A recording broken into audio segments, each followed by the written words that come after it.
The southern border of the United States is wide open, and the federal government has been conducting a wide-scale criminal operation of flooding the country with unvetted foreigners, distributing them across the United States, and providing them with homes and financial support. The GOP's talking point has been that this is all about election fraud, but this has been happening all across the Western world for over a decade. This is something far more sinister than election fraud. The Population Division of the United Nations concerns themselves with international migration. In the year 2000, they published Replacement Migration, a solution put forth to deal with declining and aging populations. For years, we were told that this was a conspiracy theory, but now that we are seeing tens of millions murdered by the experimental shots, it is becoming more clear what the objective is. We are told that these are poor families fleeing tyranny, but there are massive amounts of healthy young men without any families. And time again, we have seen them act violently against the native population with very little repercussions from the law. As we are expecting the announcement of Disease X and another lockdown, a recent report from UK's Jim Ferguson provides a plausible explanation of what we are seeing. This isn't normal. There's something not right. This isn't just refugees coming in. These aren't people fleeing from some kind of war zone. These are predominantly men aged between 25 and 35, young fighting-age men, as my old boss Nigel Farage once referred to them, and I think he's right. John, what do you think's going on here, mate? So I can tell you these are UN soldiers, and they will be deployed by the WHO when they announce the next pandemic lockdown. That's what's going to happen.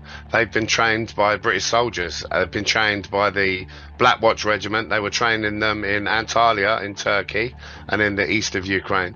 They're predominantly down to sergeant ranks. They're then shipped to France. They all sign the Official Secrets Act. Then they're ferried over. If you were fleeing war and tyranny, I don't know about you, but I would certainly take my wife and children with me. They're most precious. They're my prized asset.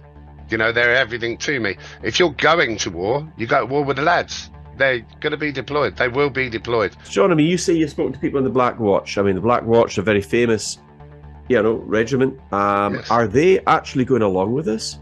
They've got no choice. Well, I kind of said, why are you doing it? And he said, soldiers follow orders. What you're going to see is the following. We'll have a minister somewhere in cabinets suddenly come up with a great idea on how we're going to get these guys to contribute to help us. And they're going to put them in uniforms. So a couple of people have told me these uniforms are burgundy. Others have told me they're UN blue. I really don't know. I guess we'll see when they deploy them. They are going to be deployed, because otherwise, if they announced another lockdown, what would everyone say? They'd say bollocks, and they'd go about their business, wouldn't they? They're going to need armed young men in uniform to try and enforce it. Why do they import young men from the East? Because traditionally, if you want to kill and tyrannize white people, you put black soldiers in, because there's a cultural disassociation, and that's their method. That's the way these globalists are going to do it. In America, when it was a colony of the United Kingdom of Britain, there was a revolution against British colonial rule. That's right. A lot of people didn't realise, but it was only 3% of those people in America that overthrew the British forces and basically got rid of them. 3% of the population, John. I look forward to it. I'm ready. I can't wait, because I know it's going to be the beginning of the end for them. I do foresee victory. I see that at very great cost.